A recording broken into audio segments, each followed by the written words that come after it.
बिस्मिल्लाहिर्रहमानिर्रहीम। लाखों करोड़ों दुरूदो सलाम मोहम्मद मुस्तफ़ा सल्लल्लाहु अलैहि वसल्लम और आले मोहम्मद पर। मैं हूं उमर दराज गोंदल। एक तो YouTube चैनल सब्सक्राइब कर लीजिए, दूसरा बेल आइकन के ऊपर क्लिक कर लीजिए ताकि हमारी आइंदा आने वाली वीडियोस आप तक टाइमली और तसलसल के साथ पहुंचते रहे।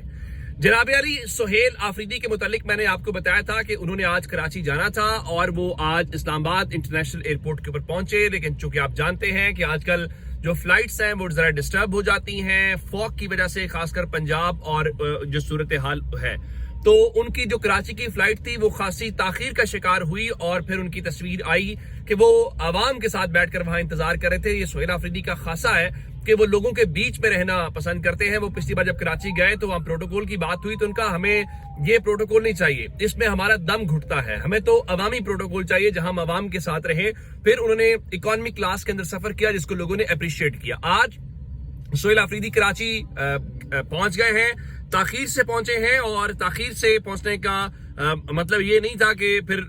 लोग वहां पे नहीं पहुंचे, और जब वो पहुंचे तो ये जो आप विजुअल्स देख रहे हैं ये कराची इंटरनेशनल एयरपोर्ट के हैं। आप देखते हैं कि जैसे ही आए तो जाहिर है कि वहां पे कोई तहरीक इंसाफ ने कोई रैली की कॉल नहीं दी हुई, कोई कारकुनों को कॉल नहीं दी हुई, लेकिन जहां पे आमतौर पे आपका लोकल अराइवल होता है और जो नीचे वाला फ्लोर है ये उनकी गाड़ी वहां से जाती हुई दिखाई दे रही है, तो उसके साथ लोग जो हैं वहां पर भी उनके साथ सेल्फीज और जो तस्वीर है वो बनवाते हुए दिखाई दे रहे हैं। यानी सुहेल आफरीदी के मुतालिक जहां पे लोगों को पता चला तो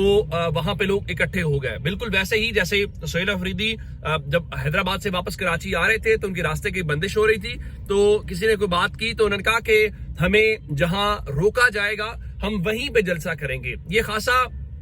इमरान खान का था और इमरान खान का खासा इस नजर से था कि वो जब चाहते थे जहां चाहते थे। 14 अगस्त को भी इमरान खान ने जलसे किए जो कभी नहीं कोई कर सकता। इंडिया पाकिस्तान मैच को देखकर पाकिस्तान के जो लोग हैं वो शादियों की तारीखें तब्दील कर देते हैं, लेकिन इमरान खान का ये खासा है कि उन्होंने इंडिया पाकिस्तान के मैच वाले दिन भी जलसा करके दिखाया, और न सिर्फ जलसा किया बल्कि बड़ा जलसा करके दिखाया। तो अब ये लगता है कि उनके जो नॉमिनी सुहेल आफरीदी हैं ये उनका खासा है कि वो जब चाहें जहां चाहें जैसे चाहें वो जलसा कर सकते हैं। ये उनके हवाले से इस वक्त उनका खासा हमें नजर आ रहा है। एक बात हो गई जनाब अली, ये दूसरी बात आज लाहौर की सैयद इकरारुल हसन के हवाले से थी। सैयद इकरारुल हसन ने आज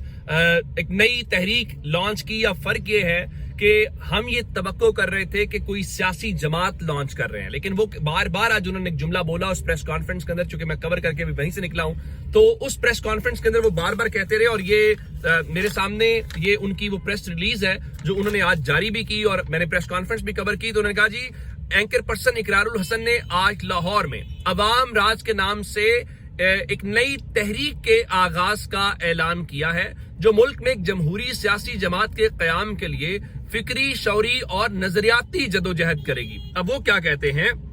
वो ये कह रहे हैं कि ये एक तहरीक है, इसको जमात ना समझा जाए और ये तहरीक आगे चल के पार्टी इलेक्शंस कराएगी अपने, और उन इलेक्शंस की बुनियाद के ऊपर जो लोग आएंगे वो जनाब अली अगली जमात का ऐलान करेंगे। अच्छा, इसको अवाम राज तहरीक कहा गया है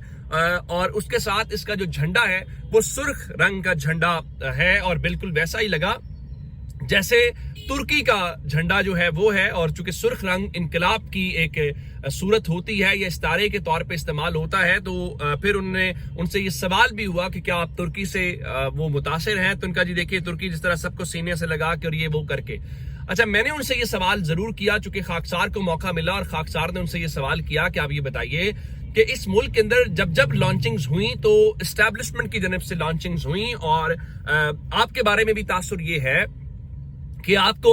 भी उसी तरह से, चूंकि नौजवानों के बारे में कहा जाता है कि वो तहरीक इंसाफ के साथ हैं, तो नौजवानों को डाइवर्ट करने के लिए या उनको अपनी तरफ रागिब करने के लिए शायद आपको लाया गया है। तो उन्होंने इसका जवाब ये दिया, उनका देखिए बात सिर्फ ये है कि जिनको लाया जाता है वो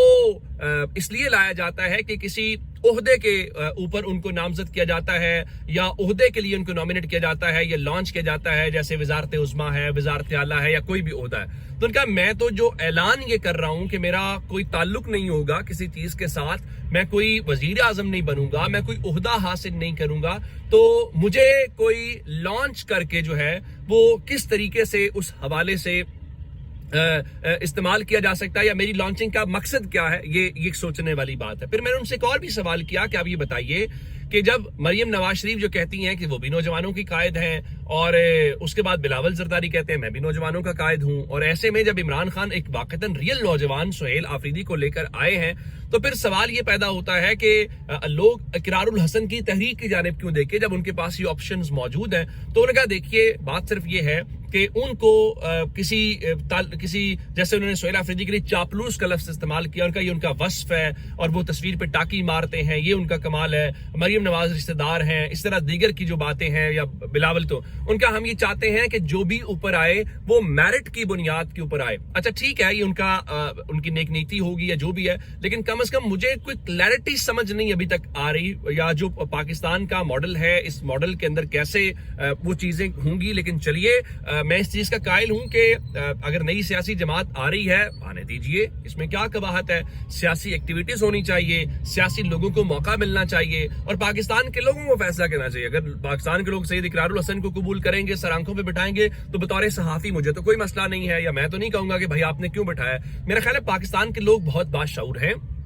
पाकिस्तान के लोग बहुत बेहतर फैसला करते हैं, सो हमें उनके इंटेलेक्ट को इन क्वेश्चन नहीं करना चाहिए। लेट देम डिसाइड, उनको फैसला करने देना चाहिए, और ये बात कि सबको लेवल प्लेइंग फील्ड मिलनी चाहिए, और उस लेवल प्लेइंग फील्ड के हवाले से फैसला होना चाहिए। एक बात तो हो गई है। आगे चलते हैं, और आज एक और बड़ी अहम डेवलपमेंट है, और वो डेवलपमेंट ईमान मजारी और जो हादी चट्टा है उनसे मुतल्लिका है। और उसकी वजह क्या है कि उनके हवाले से आप जानते हैं कि उनके जो ट्वीट्स का एक केस है, उस केस की बुनियाद के ऊपर क्या हुआ कि आज अदालत ने इस हवाले से कुछ ऐसी डेवलपमेंट्स की हैं जो बड़ी हैरान कुन नजर आ रही हैं। उसकी वजह क्या है कि उन्होंने ईमान मजारी और हादी चट्टा की जो जमानत है वो मनसूख कर दी है, और अदालत ने दोनों को गिरफ्तार करके कल अदालत में पेश करने का हुक्म दिया है। और उसके साथ जो इस्तगासा के गवाह हैं, चूंकि उनके ऊपर जिरा होती है, तो उनका जिरा का ये जो हक है वो भी खत्म कर दिया गया है। और कल मुल्जिमान से दिफा का, जिसको आप 342 का बयान कहते हैं, वो तलब कर लिया है। तो अब अंदाजा लगाइए कि अदालत कितनी जल्दी के अंदर है, चूंकि आज वक्फे के बाद ईमान मजारी और हादी चट्टा अदालत के अंदर पेश नहीं हुए, तो एडिशनल डिस्ट्रिक्ट एंड सेशन जज अफसल मजोका इस केस की समाअत कर रहे हैं। और वहां पे एक और मंजर हुआ जब वहां पे जो बार के सदर हैं नईम गुजर और जो प्रोसिक्यूटर राना उस्मान हैं, उनके दरमियान एक हमने शदीद तल्ख कलामी देखी। और नईम गुजर जो बार के सदर हैं, उनका तुम लेके दिखाओ हल्फ, मैं देखता हूं कैसे लेते हो, मैं बार का सदर हूं, तुम्हारे बाप का नौकर नहीं हूं, आंखें वहां दिखाना जहां से तुम होकर आए हो। तो ये सारी बातें होने के बाद जब इनकी आपस में तलखी हुई, तो इस तलखी के बाद जो जज साहब हैं अफसल मजोका साहब, वो उठकर अपने चैम्बर के अंदर चले गए। ये सारी जो प्रोसीडिंग्स हो रही हैं बिलखुसूस हादी चट्टा और ईमान मजारी के हवाले से, चूंकि बहुत सारे अकाउंट्स या बहुत सारी चीजें हमें ये बता रही हैं कि देखें भाई, उनको चूंकि सबक सिखाया जाना मतलूब है, और बहुत सारे अकाउंट से तो इवन तारीखें दी जाती हैं, जिस तरह अलीमा खान के हवाले से है कि उनकी गिरफ्तारी होगी या फलां तारीख से पहले गिरफ्तारी होगी। ये बिल्कुल वैसा ही मैटर जो है वो ईमान मजारी और हादी चट्टा के हवाले से है। ईमान मजारी के हवाले से मैं ये कह सकता हूँ कि आप किसी के नुक्ता नजर से इख्तलाफ कर सकते हैं, मेरे नुक्ता नजर से भी इख्तलाफ कर सकते हैं, लेकिन एक बात जरूर कहना चाहता हूं कि ईमान मजारी आज के दौर में मज़ाहमत की एक मिसाल है। एक जमाने में हमने ये देखा कि आसमा जहांगीर साहिबा थी, उनके ऊपर भी बहुत ताने और बहुत संगबारी की जाती थी, जुमले कसे जाते थे, लेकिन तारीख ने साबित किया कि ऐसे लोग माशरों में उन माशरों की रूह हुआ करते हैं। इसलिए कि आज जो इक्तदार के अंदर है, हो सकता है उनको बुरा लग रहा हो, जो कल को इक्तदार में आएंगे उनको बुरा लगेगा, लेकिन ये इंपॉर्टेंट नहीं है। इंपॉर्टेंट ये है कि जो इख्तलाफी आवाजें हैं, जो सवाल उठाने वाली आवाजें हैं, जो चैलेंज करने वाली आवाजें हैं, उनको जिंदा सलामत और हमेशा रहना चाहिए। ये अब तक की अपडेट्स अगर आपने अभी तक चैनल सब्सक्राइब नहीं किया, कर लीजिए। अपना बहुत सारा ख्याल रखिएगा। खुदा हाफिज।